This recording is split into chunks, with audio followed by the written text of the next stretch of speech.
खबर के साथ में करेंगे। भिवानी में 10वीं और 12वीं की परीक्षाओं को लेकर प्रशासन और शिक्षा विभाग पूरी तरीके से सतर्क नजर आ रहा है, तो वहीं परीक्षाओं को शांतिपूर्ण और निष्पक्ष तरीके से संपन्न कराने के लिए व्यापक स्तर पर तैयारियां पूरी कर ली गई है, जिसे लेकर भिवानी के गवर्नमेंट बॉयज स्कूल में बोर्ड परीक्षाओं की तैयारियों के चलते सेंटर सुपरवाइजर को सामग्री वितरित की गई। खंड शिक्षा अधिकारी महेंद्र सिंह ने बताया कि सोमवार को केंद्र अधीक्षक को सामग्री के बैग वितरित किए गए हैं और जिले के कुल 74 सेंटर सुपरिटेंडेंट हैं जो कि सामग्री लेने पहुंचे और साथ ही नकल रहित परीक्षा के लिए भी सभी केंद्र अधीक्षक को निर्देश दिया गया है।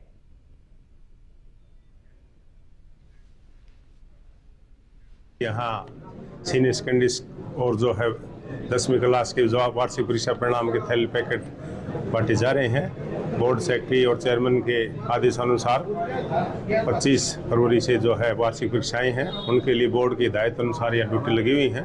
जिनका एक्सपीरियंस 8-10 साल से ऊपर का है, उनकी मेरिट के हिसाब से, सीनियरिटी वाइज के हिसाब से उनको हम नियमानुसार थैले दे रहे हैं और उनके अतिरिक्त कुछ रिजर्व ड्यूटी लगाई जा रही है। जब कोई एब्सेंट मेडिकल बेस पे अन्य प्रकार से कोई एब्सेंट हो गया टीचर, तो उसके बाद में रिजर्व वाले अध्यापकों को थैले दिए जाएंगे। आज जो हमारे सेंटर सुपरिटेंडेंट जो भी केंद्र अधीक्षक है, उनको बोर्ड की तरफ से जो हमारे बैग दिए गए थैले, जो स्टेशनरी आइटम और जो सब चीज़ें हैं, वो हमारे सभी केंद्र अधीक्षकों ने यहाँ से प्राप्त कर लिए हैं और अब वो संबंधित अपने सेंटर के ऊपर जाकर के कल उसका ऊपर। और चलिए अब आपको सीधा सिंगापुर लिए चलते हैं, जहां पर इस वक्त यूपी सीएम योगी आदित्यनाथ मौजूद है। अभी आपने भारत की राजधानी दिल्ली में आयोजित ग्लोबल एआई इम्पैक्ट समिट के आयोजन को देखा होगा। 20 से अधिक देशों के राष्ट्राध्यक्ष समिट में भागीदार बने थे। 100 से अधिक देशों के प्रतिनिधि इस समिट में भागीदार बने थे और दुनिया के जो विकसित देश हैं, उनके राष्ट्राध्यक्षों ने, तमाम उन राष्ट्राध्यक्षों ने प्रधानमंत्री मोदी जी के नेतृत्व में नए भारत के द्वारा न केवल 140 करोड़ के भारत के लिए बल्कि वैश्विक व्यवस्था के हित के लिए जो कदम उठाए जा रहे हैं, उन सब की उन्होंने मुक्त कंठ से प्रशंसा की है। सबने भारत के प्रधानमंत्री मोदी जी के डिजिटल इंडिया विजन के प्रति सबने उसकी ताकत को महसूस किया है। कितना बड़ा प्रभाव पड़ता है। भारत की सबसे बड़ी आबादी का राज्य है उत्तर प्रदेश। उत्तर प्रदेश आज से 9 वर्ष पहले क्या था? अव्यवस्था की स्थिति थी। दंगे, असुरक्षा, अव्यवस्था, अराजकता, ये वहां की पहचान बन गई थी। और पिछले 9 वर्ष के अंदर प्रधानमंत्री मोदी जी के विजनरी लीडरशिप में आज आपने देखा होगा, उत्तर प्रदेश जो भारत की आत्मा का प्रदेश है, आज वह उत्तर प्रदेश उस विजन को जमीनी धरातल पर उतार रहा है। विरासत और विकास का एक अद्भुत संगम वहां देखने को आपको मिलता होगा। अयोध्या में जब हम श्री राम जन्मभूमि पर भगवान श्री राम के भव्य राम मंदिर के निर्माण की बात करते हैं। और चलिए अब खबरों में आगे बढ़ेंगे। हरियाणा के कुरुक्षेत्र में किसान संगठनों का जमावड़ा शुरू हो गया है। आपको बता दें कि हरियाणा किसान मजदूर संघर्ष मोर्चा के आह्वान पर कुरुक्षेत्र में किसान संगठन के लिए 3 दिवसीय महापड़ाव का ऐलान किया था किसानों ने, और जहां किसान नेताओं के अनुसार 8 से 10 यूनियन एक मंच पर आकर 3 दिनों तक मुख्यमंत्री निवास के बाहर महापड़ाव करेंगे। इस प्रदर्शन को किसानों की एकजुटता और अपने अधिकारों की निर्णायक लड़ाई के रूप में देखा जा रहा है। तो वहीं किसानों के मुख्य मुद्दों में धान खरीद से जुड़े कथित घोटाले की निष्पक्ष जांच, एमएसपी से जुड़ी लंबित मांगे और किसानों की कर्ज मुक्ति और कृषि लागत से राहत शामिल है। और साथ ही किसान नेताओं का कहना है कि जब तक इन मुद्दों पर ठोस निर्णय नहीं होता, आंदोलन जारी रहेगा। तो विभिन्न मांगों को लेकर के किसानों का ये महापड़ाव 3 दिन का ये महापड़ाव रहने वाला है 3 दिवसीय। ये महापड़ाव किसान अपनी मांगों को लेकर के धरना प्रदर्शन कर रहे हैं। उनका कहना है कि सरकार उनकी मांगों को पूरा करे। लंबे समय से किसान परेशान हो रहे हैं। किसानों का 3 दिन का कुरुक्षेत्र मुख्यमंत्री निवास पर महापड़ाव है और पूरे हरियाणा प्रदेश से किसान साथी पहुंच रहे हैं। करनाल से भी बड़ी संख्या में किसान जा रहे हैं। पानीपत, कैथल, सिरसा, फतेहाबाद, हरियाणा का ऐसा कोई भी जिला नहीं जिससे किसान नहीं पहुंच रहे। ताऊ देवीलाल पार्क है जो वहाँ इकट्ठे होंगे सभी किसान साथी। उसके बाद मुख्यमंत्री निवास की तरफ चलेंगे और 3 दिन का वहीं पर जो है धरना रहेगा। जो देश के किसानों के साथ धोखा हुआ है ट्रेड डील को लेकर, और हमारे हरियाणा प्रदेश की कुछ मांगे हैं, धान घोटाला है जैसे, और साथ में जो मुआवजा अभी तक फसलों खराबे का मुआवजा नहीं आया है। सरकार ने पीछे भी वादा किया था लेकिन अभी तक पूरा नहीं किया। देखिए, हरियाणा किसान मजदूर संघर्ष मोर्चा जिसके नेतृत्व में 8 से 10 यूनियन इकट्ठे होकर के आज मुख्यमंत्री आवास के बाहर 3 दिन का महापड़ाव का प्रोग्राम रखा गया है। तो करनाल से हजारों किसान यहाँ से भी जा रहे हैं। तो इसमें हमारे मुख्य मुद्दे हैं, जो भारत अमेरिका के बीच ट्रेड डील हुई है, तो उसमें जो अमेरिका के कृषि उत्पाद भारत में आएंगे तो भारत का किसान पूर्ण रूप से बर्बाद हो जाएगा। हमारी काफ़ी कई दिन पहले एक वो दिया था प्रोग्राम कि भाई हम 23-24 तारीख तक अगर हमारी बातों पे विचार नहीं किया जाएगा सरकार की तरफ से तो CM हाउस का 3 दिन का पड़ाव रखा जाए। उसके तहत हम सब मिलके वहाँ जा रहे हैं। जैसे ही इन्होंने काफ़ी लोगों की पेंशनें काट दी है और ये एक बिल आया है जो अमेरिका का, उसके खिलाफ, और जो पुरानी मांगे हमारी कर्जा माफ़ी की और MSP की सारी मांगों को लेकर ये अफसर पकड़े जा रहे हैं उनके बारे में। और ज्यादा जानकारी के साथ में कुरुक्षेत्र से संवाददाता अंग्रेज सिंह फोन लाइन पर जुड़ चुके हैं। अंग्रेज, किसानों के 3 दिवसीय महापड़ाव की शुरुआत हो चुकी है। क्या कुछ किसानों की मांगे हैं, एक बार विस्तार से जानकारी चाहूंगी आपसे। जी बिल्कुल, आज कुरुक्षेत्र में जो है किसानों का धरना शुरू हो गया और इस धरने में हरियाणा के 10 जो किसान संगठन है वो हिस्सा ले रहे हैं। किसानों की नाराजगी जो है ट्रेड डील को लेकर है। इसके अलावा भी हरियाणा में जो नए बिजली के मीटर लगाए जा रहे हैं उसका भी किसान विरोध कर रहे हैं। आज से ही किसान जो है पहुंचना शुरू हो गए थे, जो कि कुरुक्षेत्र के ताऊ देवीलाल पार्क में इकट्ठा हुए और जुलूस की शक्ल में मुख्यमंत्री आवास की ओर पहुंचे। मुख्यमंत्री आवास से थोड़ी दूर पहले ही जो है पुलिस ने किसानों को रोक लिया। पुलिस की ओर से बाकायदा से बैरिकेडिंग की गई है और किसानों ने वहीं पर अब फिलहाल पड़ाव डाल लिया है और पुलिस की ओर से किसानों को समझाने का प्रयास किया जा रहा है, मगर किसान मानने के लिए तैयार नहीं है और वे 3 दिनों तक धरना देने की जिद पर खड़े हुए। बिल्कुल अंग्रेज, देखिए हमारे देश का अन्नदाता जो है वो इस वक्त सड़कों पर उतरा हुआ है। अब प्रशासन क्या कुछ कार्रवाई करती है, सरकार क्या कुछ इस मामले को लेकर के क्या निर्णय लेती है, वो देखने वाली बात होगी। बहरहाल शुक्रिया आपका इन तमाम जानकारियों को साझा करने के लिए। फरीदाबाद में संजय कॉलोनी स्थित सेक्टर 52 में लगने वाले कथित अवैध संडे बाजार के विरोध में रविवार को स्थानीय लोग सड़कों पर उतर आए, जहां लोगों ने बाजार नहीं लगने दिया और विरोध के दौरान कुछ समय के लिए जाम की स्थिति बन गई। तो वहीं सूचना मिलते ही पुलिस मौके पर पहुंची और हालात को संभालने की कोशिश की। तो वहीं स्थानीय निवासी BK ठाकुर ने आरोप लगाया कि यहां लंबे समय से अवैध रूप से संडे बाजार लगाया जा रहा है। इसके चलते सड़क पर निकलना तक मुश्किल हो जाता है। उनका कहना है कि बाजार लगने के कारण अक्सर जाम की स्थिति बनती है और आम लोगों को भारी परेशानी उठानी पड़ती है। सूचना प्राप्त हुई थी कि जो संजय कॉलोनी में जाम लगा हुआ है, झगड़ा हो सकता है। ये गगन राम नाम का लड़के हैं, नावाद फोन किया, भाई बंद है, चल रहे हैं काम। ये कार्य है ना MCF का है, अधिकारी आ चुके हैं, जाम खुलवाने की कोशिश कर रहे हैं। ऐसा है कि हम कम से कम 10 बार MCF में चले गए। MCF कहती है कि रोड खुलवाने की जिम्मेवारी हमारी नहीं है। हमारी बाजार जो लगता है तो बाजार आपकी परमिशन से लग रहा है क्या? कि हमारी कोई परमिशन नहीं है। उसके बाद पुलिस के प्रशासन पे जाते हैं, पुलिस प्रशासन कहते हैं भाई हमारा कोई रोल नहीं है, आप MCF में बात करो। और ये पिछले महीने एक व्यक्ति मरा यहाँ पे, पूरा जाम था यहाँ से लेके और उस पुलिया तक बाजार लगता था। हमने रोड इसलिए जाम करे बेटा, 52 सेक्टर है हम लोग के, यहाँ पे कोई रिश्तेदार आता है तो निकलने की जगह नहीं रहती है, रोड पे दुकान लगाते हैं। उसके बाद में हम लोग कोई शादी ब्याह पड़ता है तो जगह नहीं मिलती है, रोड नहीं मिलती है कि घर तक जाए, आदमी बंदा भटकते रहता है। आई संडे बाजार लगाते हैं, बहुत सारी कचरा छोड़ के जाते हैं, हमारे घर में उड़ के जाती है, हम लोग साफ करते हैं। आइए ठेकेदार है, कौन गुड्डू है, कहाँ बाटा के है, पैसा कमाता है, कुछ एसपीओ को भेजता है, कुछ थानेदार को भेजता है और किसको। और अब खबर हरियाणा की भिवानी से है, जहां बापोड़ा गांव में ग्रामीणों ने पीने के पानी की समस्या को लेकर सरकार और प्रशासन के खिलाफ नारेबाजी की और विरोध प्रदर्शन किया। ग्रामीणों का कहना है कि गांव में बीते 1 साल से पानी की नियमित आपूर्ति नहीं हो रही है और अब गर्मी शुरू होने से पहले ही हालात और भी ज्यादा खराब हो गए हैं। तो वहीं गंदे पानी के सेवन से बच्चों और ग्रामीणों में बीमारियां फैल रही है और बच्चों को उल्टी दस्त की शिकायत भी हो रही है। हालात ऐसे बन चुके हैं कि कई बच्चे स्कूल जाकर परीक्षा तक नहीं दे पा रहे हैं। तो वहीं ग्रामीणों ने सरकार और प्रशासन के खिलाफ जमकर के विरोध प्रदर्शन किया और चेतावनी दी है कि अगर जल्द समाधान नहीं हुआ तो वो बड़ा कदम उठाने को मजबूर होंगे।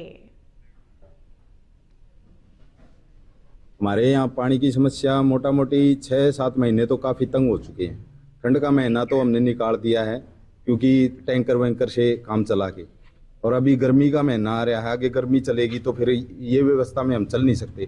जेई हो चाहे एसडीओ हो चाहे कोई भी हो, हमने सारे प्रशासन डीसी तक हमने कंप्लेन लगा चुके हैं, लेकिन कोई सुनवाई नहीं, कोई इस चीज़ की उन्होंने देख रेख नहीं की है।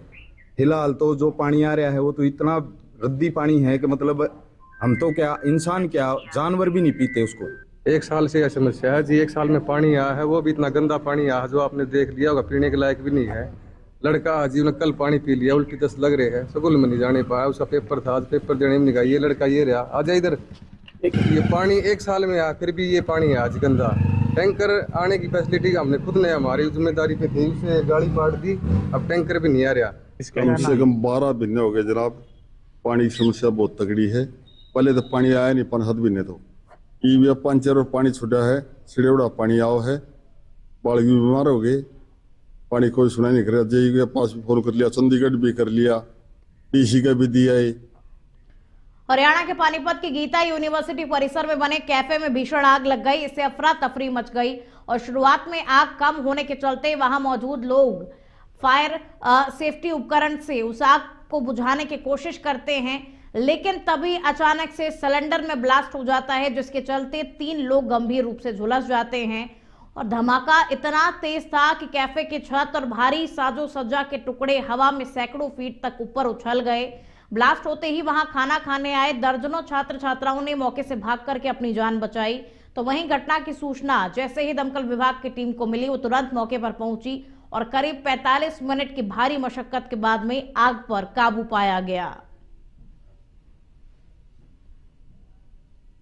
एक युवक पर खुलेआम डंडों से हमला कर दिया गया। जहां मंदिर परिसर में हुई इस वारदात ने क्षेत्र में दहशत का माहौल बना दिया। सूचना मिलते ही पुलिस मौके पर पहुंची और घायल युवक को उपचार के लिए अस्पताल पहुंचाया। तो वहीं घटना का सीसीटीवी फुटेज भी सामने आया है। चौकी इंचार्ज ने बताया कि प्रारंभिक जांच में ये सामने आया कि ये मामला जमीन विवाद से जुड़ा हुआ है और बताया जा रहा है कि दोनों सगे भाइयों के बीच लंबे समय से जमीन को लेकर के विवाद चल रहा था, जो इस झड़प का कारण बना। ये असल में 2 भाइयों का 255 नंबर मकान है, उसके लेके उनके मतभेद चल रहे हैं 2011 से। उसके लिए उनका आपस में झगड़ा। ये वीडियो शनिवार की है, उसने बैट से मारा था उसकी बाजू पे, उसको सिंपल और ब्लंट चोट आई पैरों पे। पंजाब के अमृतसर में नारायणगढ़ स्थित सब्जी मंडी में दुकान लगाने को लेकर के शुरू हुआ विवाद हिंसक झड़प में बदल गया, जहां झगड़े में एक गुट ने अपने साथियों सहित दुकान पर बैठे 2 युवकों पर जानलेवा हमला कर गंभीर रूप से उन्हें घायल कर दिया। घटना के बाद इलाके में तनाव का माहौल बना हुआ है, जबकि पुलिस मामले की जांच में जुट गई है। शिकायतकर्ता गुलशन कुमार ने बताया कि वो पिछले कई वर्षों से आजाद रोड के समीप फुटपाथ पर सब्जी की दुकान लगाते आ रहे हैं। तो वहीं 2 महीने पहले पास की गली में रहने वाले प्रवासी युवक जतिंदर ने उनके अड्डे के समीप अपनी रेहड़ी लगानी शुरू कर दी। गुलशन का आरोप है कि पिछले कुछ दिनों से जतिंदर उन्हें अपनी गाड़ी वहां से हटाने की धमकी दे रहा था। ये जी कल सानू कंप्लेंट आई है जतिंदर कुमार वालों। पहला ਉਹਦੇ ਨੱਕ ਉੱਪਰ ਇੱਕ ਧਿਰ ਵੱਲੋਂ ਸੱਟ ਲਾਈ ਹੈ ਜਿਹੜਾ ਉਹ ਇੱਥੇ ਥਾਣੇ ਹਾਜ਼ਰ ਆਇਆ ਤੇ ਉਹਨੇ ਕੰਪਲੇਂਟ ਆਪਣੀ ਦਿੱਤੀ ਹੈ ਇਸੇ ਜੈਵੀਰ ਨੂੰ ਤੇ ਜੈਵੀਰ ਨੇ ਜਿਹੜੀ ਕੰਪਲੇਂਟ ਲੈ ਕੇ ਤੈਨੂੰ ਡਾਕਟਰ ਕੱਟ ਕੇ ਸਿਵਲ ਹਸਪਤਾਲ ਇਲਾਜ ਲਈ ਭੇਜਿਆ ਹੈ। ਉਸ ਤੋਂ ਬਾਅਦ ਇਸੇ ਧਿਰ ਦੇ ਹੋਰ ਕੁਝ ਵਿਅਕਤੀਆਂ ਨੇ ਜਾ ਕੇ ਦੂਜੀ ਧਿਰ ਤੇ ਜਾ ਕੇ ਆਪ ਸੱਟਾਂ ਲਾਈਆਂ ਨੇ, ਜਿਹਦੀ ਵੀ ਤਫਤੀਸ਼ ਕਰ ਰਹੇ ਆ ਤੇ ਜੋ ਇਹਨਾਂ ਦਾ ਮੈਡੀਕਲ ਰਿਜ਼ਲਟ ਜਾਂ ਜਿਹੜਾ ਵੀ ਬੰਦਾ ਇਹਨਾਂ 'ਚ ਕਾਬੂ ਆਏਗਾ ਤੇ ਉਹਨਾਂ ਤੇ ਸਖਤ ਤੋਂ ਸਖਤ ਕਾਰਵਾਈ ਕੀਤੀ ਜਾਊ ਜਿਹੜੀ ਇਹਨਾਂ ਹੁੱਲੜਬਾਜੀ ਜਾਂ ਆਪਸ 'ਚ ਲੜਾਈ ਕੀਤੀ। ਗੱਲ ਇਹ ਹੋਈ ਆ ਭਾਜੀ ਕਿ ਜਿਵੇਂ ਮੈਂ ਸਬਜ਼ੀ ਦਾ ਕੰਮ ਕਰਦਾ ਮੈਂ ਇੱਥੇ ਗੱਡੀ ਲੱਗੀ ਆ, ਉਹ ਕਹਿੰਦਾ ਗੱਡੀ ਨਾ ਲਾਓ, ਉਹਨੂੰ 10 ਦਿਨ ਹੋਏ ਆ ਇੱਥੇ ਦੁਕਾਨ ਲਾਉਂਦੇ ਤੇ ਸਾਡੀ ਹਲੇ ਘੱਟੋ ਘੱਟ 10-15 ਸਾਲ ਹੋ ਗਏ ਗੱਡੀ ਲੱਗਦੀ ਇੱਥੇ ਤੇ ਉਹ ਕਹਿੰਦਾ ਵਾ ਕਿ ਗੱਡੀ ਢਾਓ ਤੇ ਅਸੀਂ ਕਿ ਨਹੀਂ ਢਾਉਣੀ ਤੇ ਉਹਨੇ 15-20 ਮੁੰਡੇ ਲਿਆਂਦੇ ਆ ਕਿ ਜੋ ਕਿਰਪਾਨਾਂ ਨਾਲ ਵਾਰਦਾਤ ਕੀਤੀ ਉਹਨੇ ਤੇ ਹਾਲ ਤੱਕ ਮੁਲਾਜ਼ਮਾਂ ਨੇ ਇੱਕ ਵੀ ਕਾਰਵਾਈ ਨਹੀਂ ਕੀਤੀ ਕਿ ਜਿਹੜੇ ਮੁੰਡੇ ਸਾਰੇ ਬਿਹਾਰ ਦੇ ਹੀ ਇਸ ਟਾਈਮ ਤੇ ਉਹਨਾਂ ਨੇ ਇੱਕ ਵੀ ਕਾਰਵਾਈ ਨਹੀਂ ਕੀਤੀ। ਜੈਵੀਰ ਸਿੰਘ ਹੈਗੇ ਭਾਜੀ ਤੇ ਦਰਬਾਰ ਆ ਬਾਬਾ ਦਾਤਾ ਖਵਾਜਾ ਪੀਰ ਦਾ ਤੇ ਮੈਂ ਗਗਨਸ਼ੀਨ ਸਾਈਂ ਓਮ ਸ਼ਾਹ ਜੀ ਤੇ ਮੇਰਾ ਛੋਟਾ ਭਰਾ ਨਾ ਸਬਜ਼ੀ ਦਾ ਕੰਮ ਕਰਦਾ ਜੋ ਕਿ 15-20 ਸਾਲ ਤੋਂ ਸਾਡਾ ਸਬਜ਼ੀ ਦਾ ਕੰਮ ਆ ਤੇ ਕੋਈ ਪ੍ਰਵਾਸੀ ਲੋਕ ਹੈਗੇ ਆ 10 ਦਿਨ ਹੋ ਗਏ ਸਾਡੇ ਦੁਕਾਨ ਲਾਉਂਦੇ ਸੀ ਤੇ ਸਾਨੂੰ ਗੱਡੀ ਲਾਉਣ ਤੋਂ ਸਾਡੀ ਅਣਬਣ ਹੋਈ ਆ। ਸਾਡੀ ਛੋਟੀ ਤੂੰ ਮੈਂ ਹੋਈ ਆ ਕਿ ਆਪਾਂ ਕਿਹਾ ਚਲੋ ਝਗੜਾ ਖਤਮ ਹੋ ਗਿਆ। ਉਹ 15-20 ਮੁੰਡੇ ਲੈ ਕੇ ਆਏ ਆ ਕਿਰਪਾਨਾਂ ਤੇ ਸਿੱਧੇ ਉਹਨਾਂ ਨੇ ਹਮਲਾ ਕਰ ਦਿੱਤਾ ਤੇ ਇੱਕ ਦੀ ਉਂਗਲ हरियाणा कैथल में सुकून द पीस एनजीओ का कार्यक्रम पूर्व विधायक कुलवंत बाजीगर ने कार्यक्रम में शिरकत की। एनजीओ के फाउंडर डॉक्टर रेनू मलिक ने उनका स्वागत किया। कुलवंत बाजीगर ने संस्था के कार्यों की सराहना की और कहा कि जहां हमारी जरूरत है हम पूरा सहयोग करेंगे। देखिए, एनजीओ भी हर समाज में काम करती हैं, हर बेसहाय को सहारा देती हैं क्योंकि एक सेवा करने का माध्यम है। बहुत से अच्छे लोग हैं जो एनजीओ के माध्यम से अपना वो वक्त नहीं दे सकते लेकिन वो पैसा भी दे देते हैं। तो बहुत से लोग ऐसे हैं जो पैसा नहीं लगा सकते, वो समय दे देते हैं। अब ये जो एनजीओ में अच्छे सामाजिक लोग हैं और वो समाज में आगे बढ़ पलवल की सीआईए पुलिस ने ब्लाइंड लूट का पर्दाफाश किया है और साथ ही मामले में पुलिस ने 2 आरोपियों को गिरफ्तार किया है। पकड़े गए आरोपी कुरुक्षेत्र के रहने वाले हैं और जानकारी के मुताबिक आरोपी बैंकों से पैसे निकालने वाले बुजुर्ग लोगों को नशीला पदार्थ पिलाकर लूट की वारदात को अंजाम देते थे। तो वहीं हाल ही में धर्मवीर अलावलपुर चौक स्थित पंजाब नेशनल बैंक से पैसे निकालने आए एक बुजुर्ग से भी 40,000 की लूट की वारदात को अंजाम दिया था, जिसमें पुलिस ने पूरे मामले में कार्रवाई करते हुए महज 48 घंटों में आरोपियों को गिरफ्तार कर लिया। तो वहीं पूछताछ में आरोपियों ने हरियाणा के विभिन्न जिलों में नशीला पदार्थ पिलाकर लगभग 27 लूट की वारदातों को कबूला है। जो कि बुजुर्ग व्यक्तियों को निशाना बना के उनके साथ लूटपाट करता था। इस संदर्भ में अपने निवासी हैं धर्मवीर निवासी नांगल ब्राह्मण, ये दिनांक 10/2 को बैंक से पंजाब नेशनल बैंक है यहाँ से 40,000 रुपये निकलवा के अपने चले थे। तो ये इनका टारगेट रहता है गैंग का कि बुजुर्गों को निशाना बना के इनको कुछ नशीला पदार्थ खिला के और उनके साथ वारदात करना।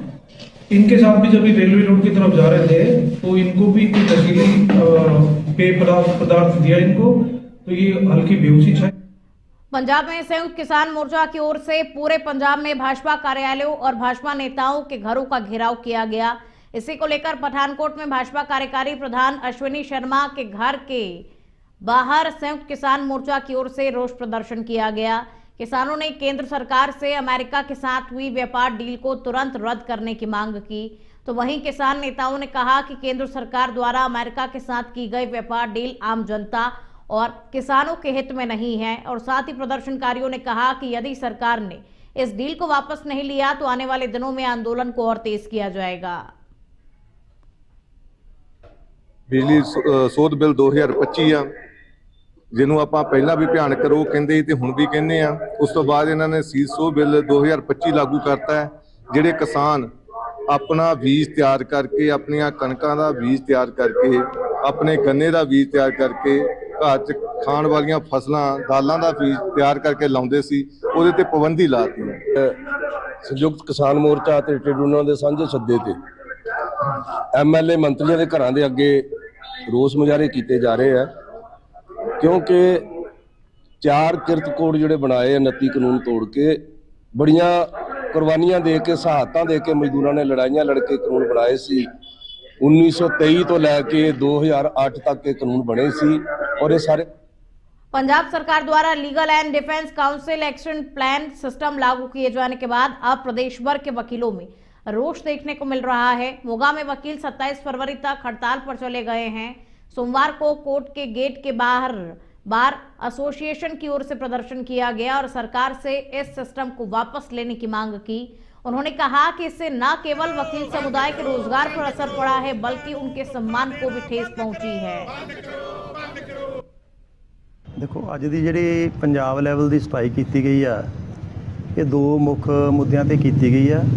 एक मुद्दा हैगा वा एक्शन प्लान के केसां का, दूसरा जिहड़ा मेन मुद्दा हैगा वा वो डिफेंस कौंसल का मुद्दा वा। कानून दे विच सरकार वालों अपने कानून वालों कॉन्स्टिट्यूशन वालों एक प्रिविलेज मिली है कि किसी भी मुलजम नूं भावें वो सही है या गलत है उन्होंने सुनवाई का एक अधिकार जरूर मिलना चाहिए।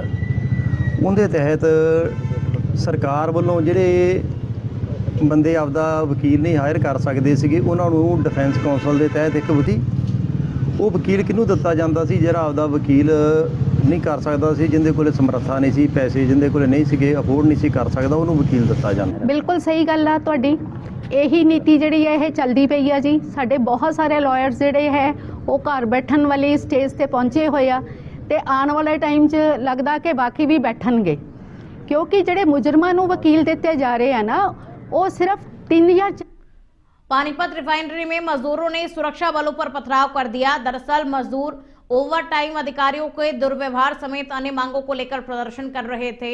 इस दौरान वहां मौजूद सुरक्षा बलों ने उनसे शांतिपूर्वक धरना प्रदर्शन करने की बात कही। इसके बाद में मजदूर लाठी डंडों से लैस होकर के आगे बढ़ने लगे। कुछ मजदूरों ने पथराव किया और निर्माणाधीन प्रोजेक्ट के पास खड़ी कई गाड़ियों को पलट दिया। इस दौरान 10 से ज्यादा गाड़ियों में तोड़फोड़ की गई, जिससे माहौल तनावपूर्ण हो गया। सूचना मिलते ही सीआईएसएफ और जिला स्थानीय पुलिस ने मोर्चा संभाला और कर्मचारियों को शांत किया।